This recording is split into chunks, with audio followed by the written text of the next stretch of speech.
అవును అల్లుడు మీ నాన్న ఎక్కడికి వెళ్ళాడంట అంటాడు కాశీతో శ్రీధర్. కాశీ వెళ్ళాడట మావయ్య అంటాడు కాశీ.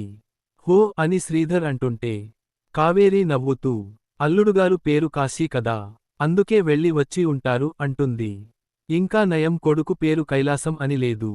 వెళ్ళే తిరిగి వచ్చేవాడు కాదు అంటాడు శ్రీధర్. నువ్వు మారవా అని స్వప్న ఫైర్ అవుతుంది ఆ మాటలకు. ఇంతలో కాశీకి కాల్ వస్తుంది. మీ నాన్నేమో చూడు అల్లుడు అంటాడు శ్రీధర్.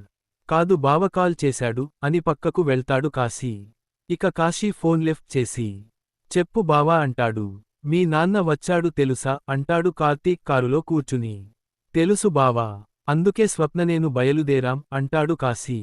గుడ్, నువ్వు డైరెక్ట్ గా మీ ఇంటికి వెళ్ళి నాన్న దగ్గర స్వప్నను ఉంచి మీ జ్యోత్స్న అక్క విషయంలో ఏం చెయ్యాలో చెప్పాను కదా, అన్నీ పట్టుకుని మీ జ్యోత్స్న అక్క ఇంటికి వచ్చేయ్. సూపర్ జలకిచ్చేద్దాం రా రా అని ఫోన్ పెట్టేస్తాడు కార్తీక్. ఇక కాశీ కార్తీక్ చెప్పినట్లే చేస్తాడు.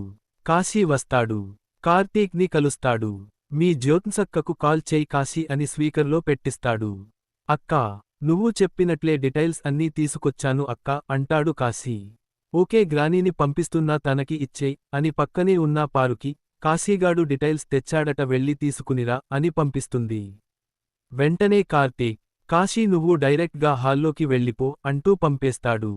పారు మెట్లు దిగేలోపు కాశీ హాల్లోకి వెళ్ళిపోతాడు. నువ్వు ఎందుకొచ్చావ్రా నేను వస్తున్నాను కదా అని తిడుతూ కాశీ చేతుల్లో కవర్ అందుకుంటుంది కంగారుగా. ఇంతలో శివనారాయణ, కార్తీక్ ఇద్దరూ హాల్లోకి వస్తారు.